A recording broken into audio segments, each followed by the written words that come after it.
Pagi Ibu, silakan duduk.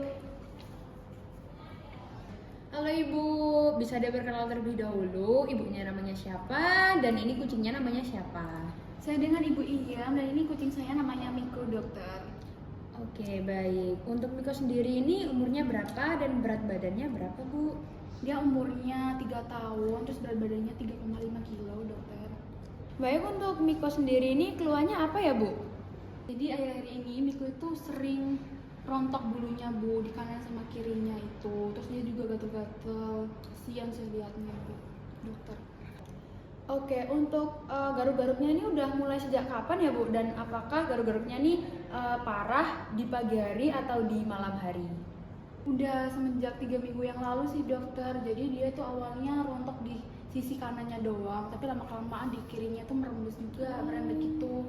Jadi botak di dua sisinya. Terus kalau di malam hari tuh dia semakin parah, dokter. Jadi kayak dia nggak bisa tidur, dia semakin stres gitu. Terus ini saya lihat-lihat juga di bagian pinggang kanan sama kirinya Miko tuh ada kemerahan ya, Bu ya? Iya dokter. Nah, untuk makanannya Miko ini sendiri itu apakah sama kayak di hari-hari sebelumnya atau sering ganti di baru-baru ini? Biasanya sih kayak saya kasih makanan Whiskas sih, dokter, yang basah sama kering itu. Tapi akhir-akhir ini tuh saya kasih tuna kalengan karena kan saya dengar itu tuna kalengan tuh bagus buat bulu, dokter. Oke, jadi untuk pergantian makan menjadi tuna kaleng ini perlu saya catat ya, Bu ya. Terus kemudian untuk fungsi dari tubuh lainnya Miko apakah masih normal seperti minumnya masih normal, kemudian BAB atau BAK-nya masih normal atau bagaimana, Bu? Untuk minumnya tuh masih normal, dokter, tapi untuk BAB-nya itu dia agak lembek, tapi yang nggak diare yang parah banget sih, dokter.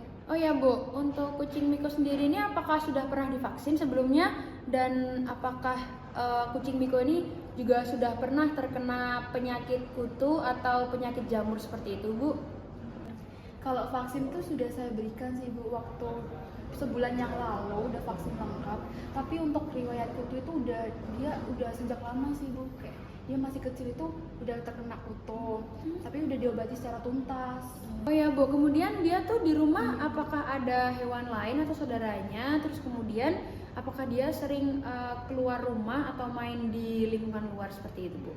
Kebetulan saya cuma punya Miko doang sih, Bu dokter. Tapi kalau Miko ini suka main di luar rumah, kadang main di rumput-rumput gitu, Bu dokter. Oh ya itu, Bu. Terus kemudian sebelumnya apa udah pernah diberikan obat atau suplemen ke Miko ini, Bu? Untuk obat sama suplemen sih belum ya, Dok ya. Tapi dia tuh saya kasih vitamin yang saya beli di pet shop, Bu. Oke, jadi seperti ini, Bu. Dari keluhan yang Ibu sampaikan tadi, kucing Miko ini mengalami alopecia atau kebotakan di kedua sisi pinggangnya. Nah, hal itu biasanya terjadi karena reaksi alergi dari obat-obatan atau makanannya. Selain itu, karena Miko ini sering bermain di luar rumah, bisa aja itu terkontaminasi kotoran dari rumputnya tempat bermainnya gitu, Bu. Sehingga dia sering ngegaruk-garuk di pinggangnya sini sampai mengalami rontok dan botak. Baik, setelah ini akan saya lakukan pemeriksaan fisik dan tes dari Miko untuk mengetahui penyakit Miko secara pasti. Seperti itu, Bu. Oke, baik, terima kasih ya, dokter. Baik.